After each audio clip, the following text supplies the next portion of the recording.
I omitted to mention last time the obvious example of the cunning of reason, the Hegel example of the sense of historiology of the progress concept.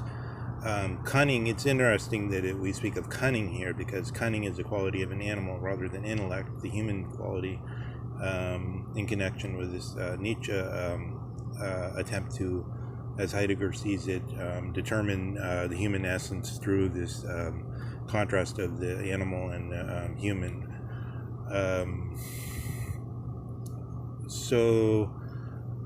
This Ukrainian example is very difficult and multiform. I'm thinking from the point of the view, I wanted to mention one other thing. From the point of view of the Catholics, I believe one can say that what the progress ideal does is it removes the view of original sin, that man is sort of a bad lot and therefore you can't do too much, but only if this irreducible power of grace comes in, which human beings can do nothing of their own design to bring about, can things be set again, salvation come.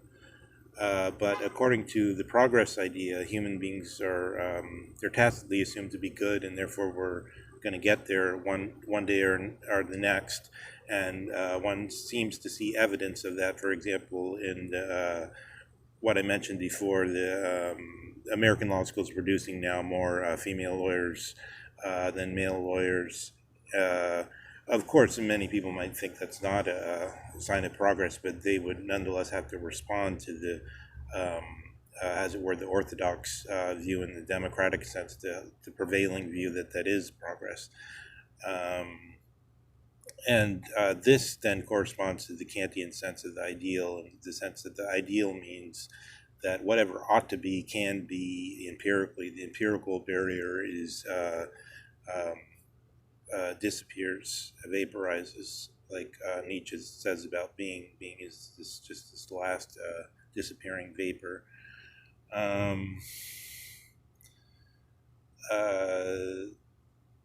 This is the Kantian sense of the ideal corresponds in some way to the Enlightenment in the sense of Pinker or rationalist Enlightenment, I believe. Everything can be transfigured by technology, in other words, or by science as they understand it. They don't understand science simply as quote-unquote technology, since technology means really technique, since it means really just empiricism, since it means actually no real knowledge, but only something that can be repeated and is malleable and in the hands of the human being.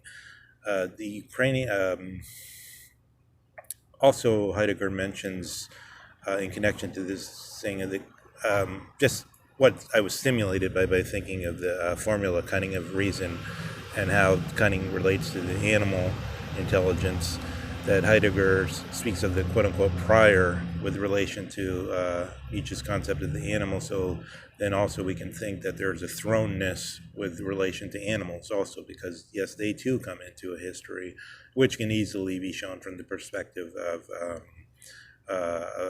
those biologists who study group behavior, of bonobos or whatever it may be. They have a history also, but whether they understand it as a history is, and therefore whether they have a DOS sign, is another question. So the question of the Ukrainian example is, I try to bring this out at as best I can. I heard some time ago, I heard Vladimir Putin used the word muzhak, some form of the word muzhak, a word for peasant, which I've also seen used in Dostoevsky to describe Leonardo DiCaprio, who had just braved a flight through dangerous weather to come to a charity event. I have never heard him use the word narod. I don't know. I'd be interested to know how this Alexander Dugin thinks this in connection to the civilian or to the sort of base level of the Russian folk consciousness, if you like, or the Russian folk culture. But in any case, so far as I understand it, historically, in 1918 or so, at the time of the Bolshevik Revolution, which is meant to be an atheist revolution, and the attacks on the church, which were subsequent, there was 90% of the population were peasants. So in this sense, we're 90% of the population civilian. Perhaps Dugan thinks it that way.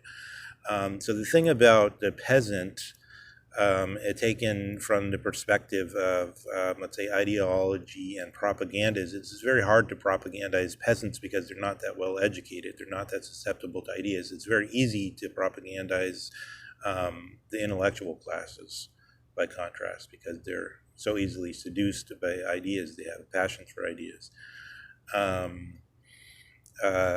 So just so far as I understand it, that what happened during the Soviet period with regard to the church was many thousands of priests were killed, but not all of them were killed. And then there was a little period where there were some debates were allowed, and the priests basically got the better of the Bolsheviks, who were basically... The Bolsheviks by that time had been sorted out, where they were not people that were ideologically sophisticated. All the sophisticated people, speaking sort of generally speaking, the more sophisticated people fled Russia in droves when the Bolsheviks were coming to power, and the Bolsheviks chose people on the basis of loyalty to the party rather than on the basis of any other merit. And they had a hard time out arguing the Russian Orthodox priests and prelates and bishops and whatever their titles were, because they were vastly better educated, and they were able to speak to the people in a language that they understood. And prior to that period, and they were, of course, just vaguely in a similar way to the way the Nazis couldn't just get rid of the church, even though Hitler didn't like Christianity in the form it was in. You could say the church was so powerful in Russia at the time that people voluntarily gave money to the church, and they listened to its representatives, and they were believers. So we have a special situation there then, where people who were not that susceptible to, well, now I'm glossing in this in connection to these essays of Nietzsche as the high consciousness, as the superconsciousness as the beginning of the subject, as the beginning of subjectivity rather than reason. We have people that are at the civilian level, the pre-rational level in a way, people that haven't been touched by the Socratic question of you have opinions, but you don't really know what you know. You have the huge portion of the population is like that. And so then right now, where we have the resurgence, you can say, I don't know that much about it, but I've heard that there's some slight resurgence in religion in Poland and in some other regions of the Russian Federation and the post-Soviet sphere. Maybe that's not true, I don't know. But in any case, in connection to the Ukraine situation, which we've spoken of earlier, that Vladimir Putin mentions this every so often. He's asked about the Ukraine situation and the little green men and the border disputes and all this, and that in 89 or let's say in 91 or so, everybody still assumed the Ukrainians and the Russians. Ukraine was just a sort of, there's some broken glass, and then all the borders of the new states appeared, but everybody thought this was just on the map, as it were, and there'd be free movement of employment across the borders, and that the Ukrainians and Russians were the same, that Ukrainians had been the Malorus, which was originally understood as the core, let's not say originally, in the 19th century understood as the core of Russia, in contradistinction to Muscovy and the outer regions, which had been Putin says it was understood as the Ukraine literally means the border, but he admits to say that that's the Polish-Lithuanian. I think it's a Polish word. It's actually a Polish word for the border, because of the Polish-Lithuanian Commonwealth at the time. It's not a Russian word for the border. But in any case, we went through that a little before. But I want to try to superimpose that in the current question of what's currently going on.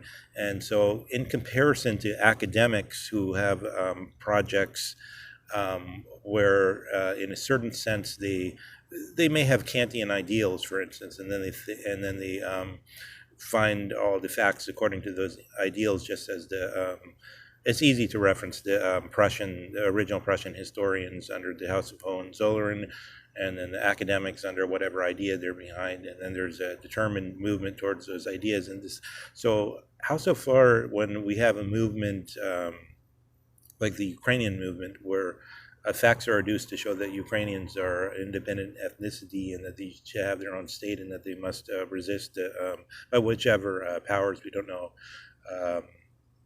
whether this is genuinely.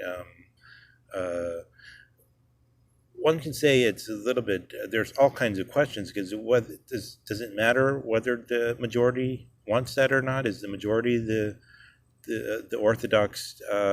I mean, these two meanings of orthodoxy, for instance, is what the most intelligent people who have thought through it the deepest. Should that be taken more seriously, or should whatever the majority feels be regarded as the democratic view? Is this the meaning of democracy now? All kinds of factors come into that. But what I wanted to ask is, how do we understand this according to Nietzsche's historische Menschen, historical people, and the matter of how conscious the whole project is? How does that look from the perspective of the first section of Nietzsche's essay here? So we don't have time to go too much further in this section, but so I'll admit that what I'll do is I'll listen to this again, because I've given expression to some of my rude thoughts on it, as it were, crude thoughts, and I'll try to refine this in the second part and add some subtle nuances if I am capable of doing that, and try to, in addition, bring Heidegger and Nietzsche to as though they could be conversation partners with us when we think of this current situation. And under the so I'm going to go from now on. I'm going to go under the assumption that ereignis or event. I'm ignoring the prohibition on using the word event knowingly from the Troika in the Pravis Iemand, Ivo Di Gennaro and Johannes Niederhauser Troika. Because I think it matters more how we think about it. That does add something when they tell us about the etymology and so on. I don't deny that. But I'm going to go on the idea that in a conversation, which is first and foremost with ourselves, but then also with each other, the ereignis really means that we would be touched by hand that would cause us to unforget, as it were, to let that which is acting as the sentinels over being relinquish their